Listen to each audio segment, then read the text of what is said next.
Hello. This is round 3. Chưa round 3. Year 3. Ôi ôi cho chúng nó tụi phải nó tắt tỏ. Một thôi tụi cho you lo.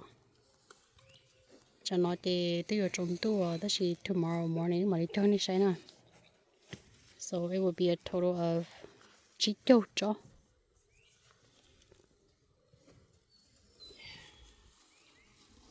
Cho ít bộ cho. Yeah. Ví dụ cho có to 2,000 bamboo Hmm. Giờ chỉ bốn nhiêu và nhu tao nói thì nhu chỉ khuya đi nè. So far nhiều lấy chỉ bộ cho ra chỉ cho ít phải chỉ bộ cho xíu. Lúc và nhu tao nói giờ chụp bốn mà nó thấy trong xe nữa.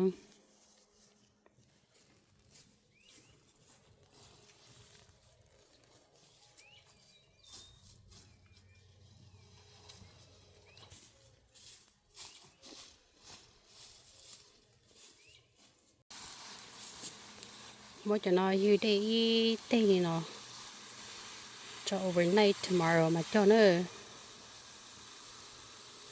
It's too hot.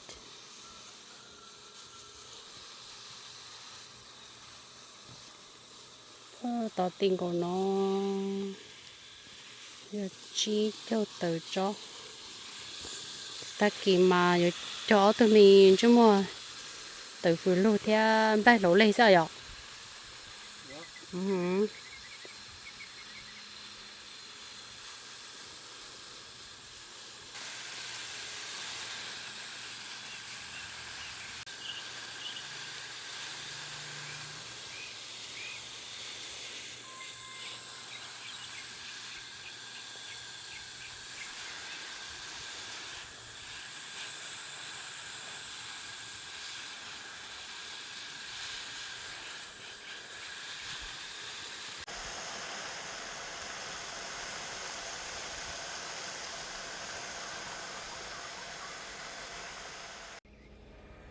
Ok, ta sẽ nói thì ta tóm ba. Giờ là khâu khó nữa, ta chỉ mà vấn đề khâu khó thì một chỗ nhỏ nó chỉ còn nó as low as possible, and then we will do our marking, and then we will do a measurement. Thì mà đi khâu khó, hopefully tomorrow. Ui tôi cho. Ví dụ cho ở cá nào mà nó bố to, thay cho mình cá to. Sao thì tư rồi cũng nhập vào chỉ nhỏ ta thế.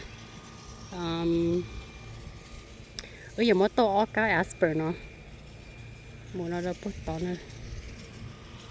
And then in the future, I want to plant mangoes to home nó. Oh my gosh. Sao thật ta lên lơ. Sẽ uy cho của ta chỉ cho chúng in 2 days nữa.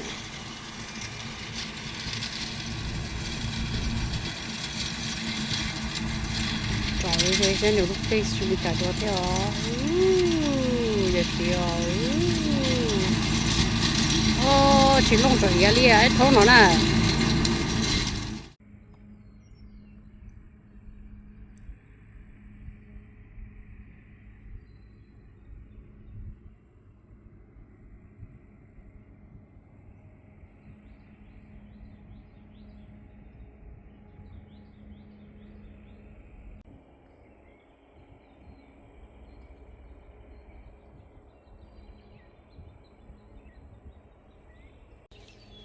Ok, bố tỏ lò nữa. Chị nói thế, hồi mới đầu kia chị tao kỹ hơn gì muốn nói kia rồi bắt tỏ.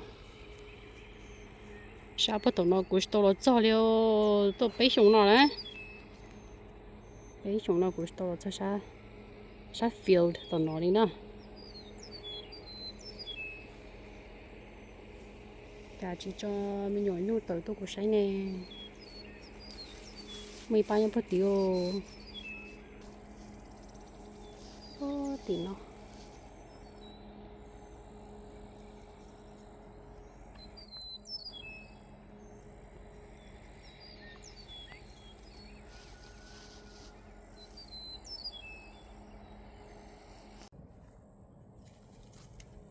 How many feet are you doing?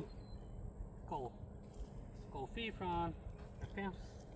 Oh my gosh, con thú cho fly nó thọ lỡ cho nên cho tỏi giống xí chắc bắt từ nó nè.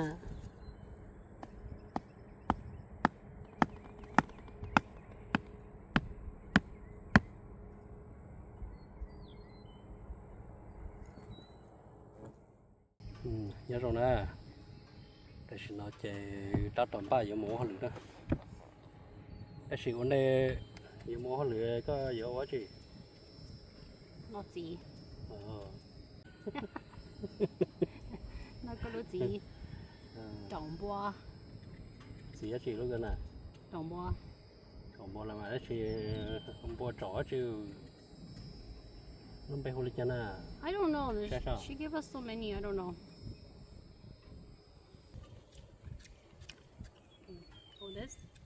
Lúc nào nhân chúa sự đó chị khá là tiêu.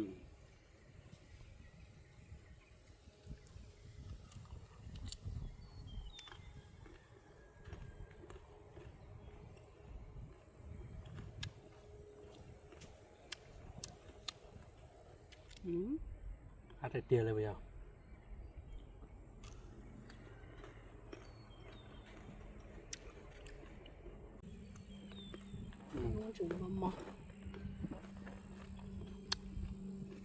Nó chỉ ta có chưa?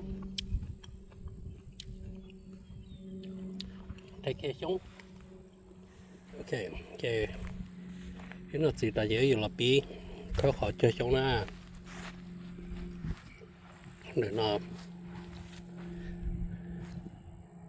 bữa nấu ốp bò phi bữa nấu nè. Cái này tại trên đất đó nó mango nó.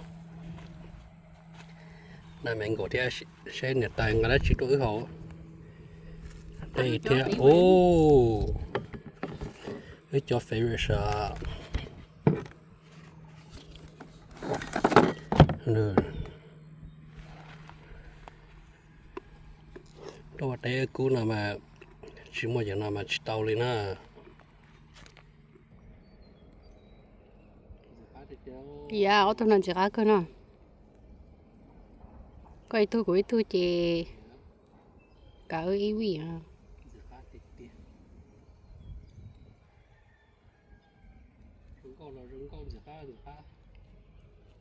Có hiểu giờ mua con à.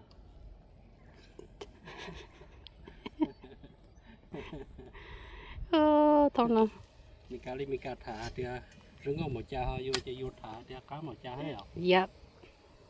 Cá hiểu trời là cho free range nên nó nè.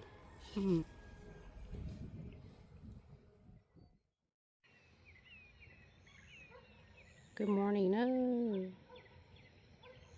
Lúc nào mà của sinh cho là 8 giờ gì nó. Cho nên trời xuống rồi, but I cannot. Look at the sunrise. So pretty.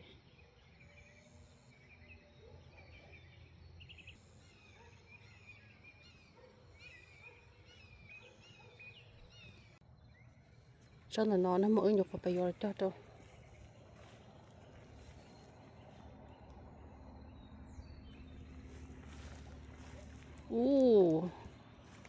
Người cha thôn đâu cho cứ mù đi lỡ xa. I'm late.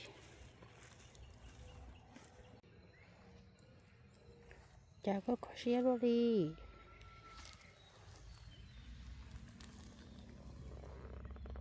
Ok. Mình 3.3 nó. 3 ô.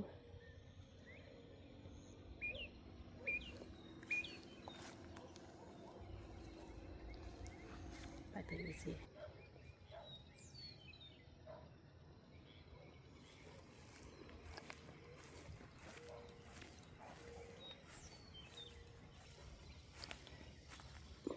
Hey, kamu có một bao hồ sếp bên trồng cả không?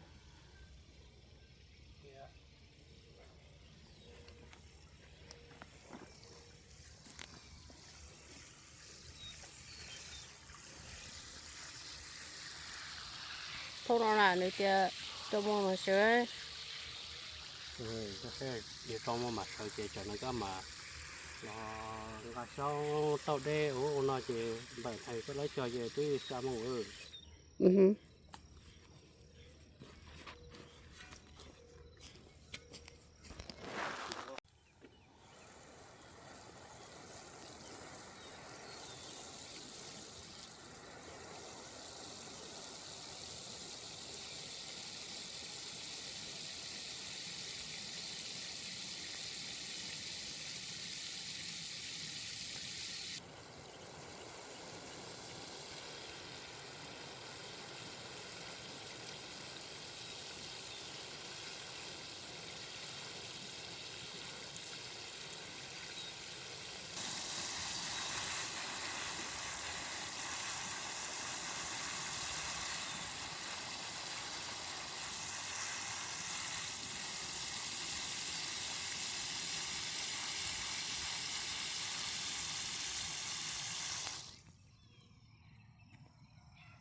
resting time lỡ của nhung chọn trầu nó đi à cho nên cho tỏ right end mà oh my gosh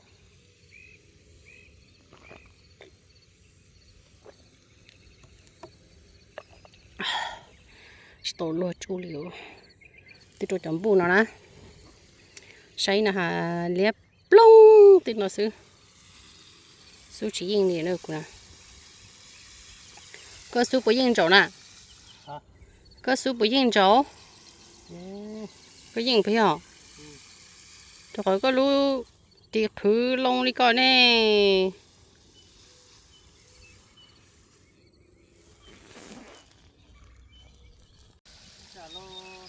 okay right now it's 8:30 nữa thế thì nó bí đi cho mông tự so from all the way over there to right here it's just 34 cho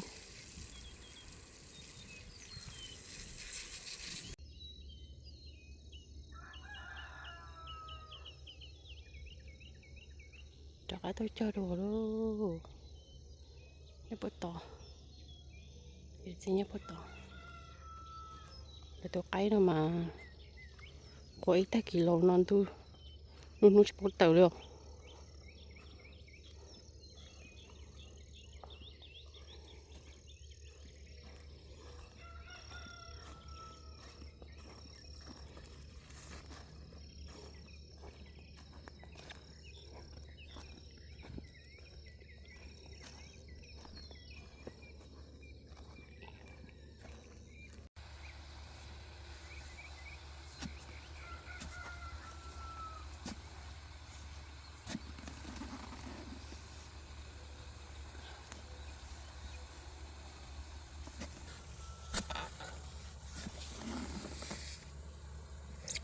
ok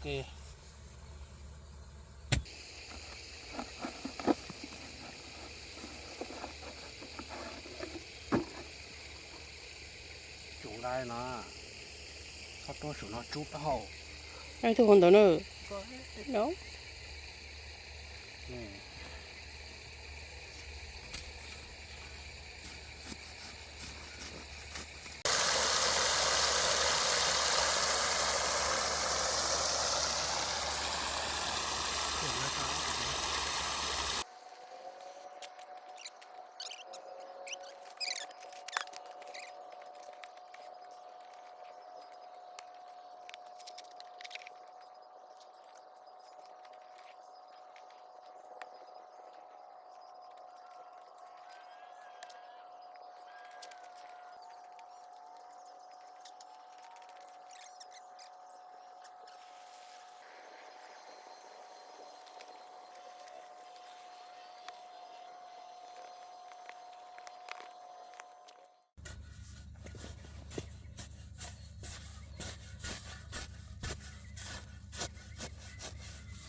rổ nhiều lúc tay tay mà nếu chủ quá nếu lúc tay tay xíu nữa thì trong xe tay tiêu chưa lấy lấy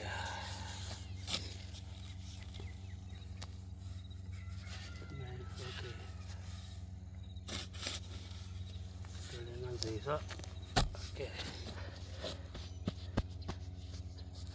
có thể nó chút lên, chỉ là nó rốt to vậy mà số à đó,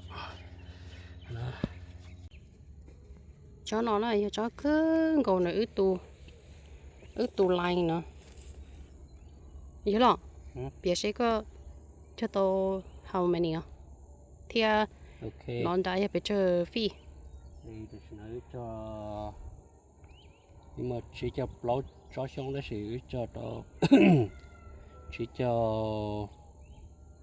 no, cho tao lâu cho 45, 45 cho xong chỉ bị bỏ tao lúc chơi bỏ tao cho xong ấy bỏ tao lúc chơi ấy thì tao là na giờ là sau này giờ cho bỏ phi à ok, cho bỏ phi thì sát tao nói gì cho nó cổ phi sao cho này cái sao thấy mấy cái đấy thấy chua hết này à thì đấy rồi cho ít can gì cả mà khu chứ thế thì thấy lấy chua rong ha chứ một lần nó chứ nhưng mà lấy qua chỉ mắt trên đó là mỏ lười à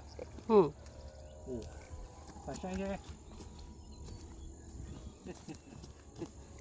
có thấy chua mà có chủ rồi chỉ sau lấy nó bỏ rồi chủ cho đá vậy nó bỏ nên sợ bông chứ tao mà cái qua chợ tay nó hơi mất cho xuống cho to rồi nó chỉ qua chợ tay nó chỉ còn tôi lon na chỉ theo lịch sử lấy đây na là cho hộ á thì cái chùa này có cái tia sữa nó chỉ thở lon na chỉ cho na mua cho họ cho ta chỉ lấy đây na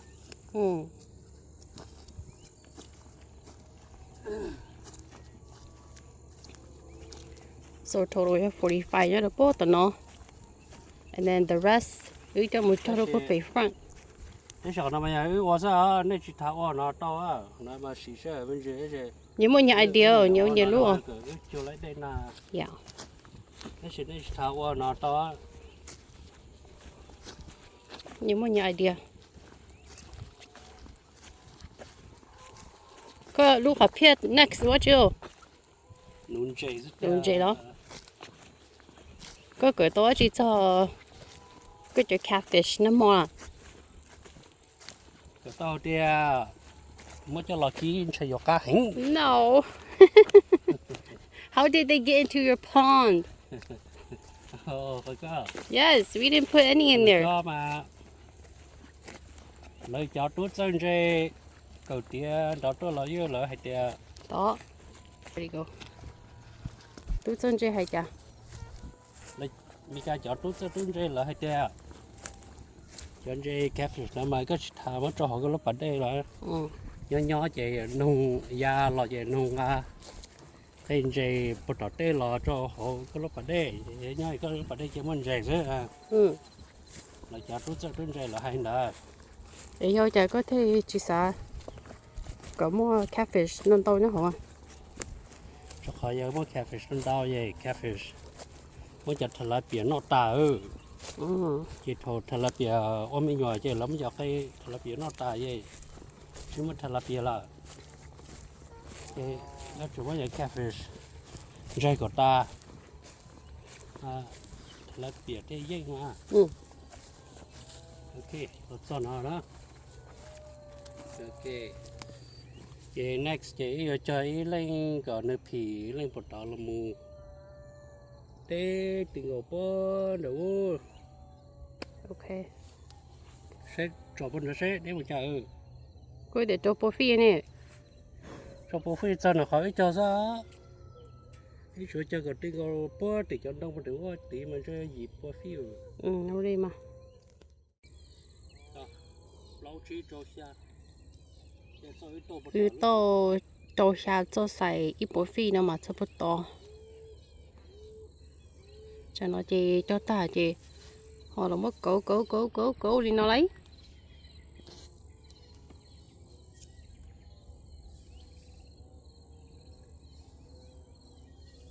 Okay. Nó có trò tên nó mà chỗ nó cái bộ nhiêu này có sao Yeah, I was gonna say cho chỗ nhung nữa, nhưng mà muốn nói ít kilo nè. Chỗ nhung nữa là nói chỗ này nữa này cho aspirin nó có shit thôi. phải dây của cháu sao nó gì nè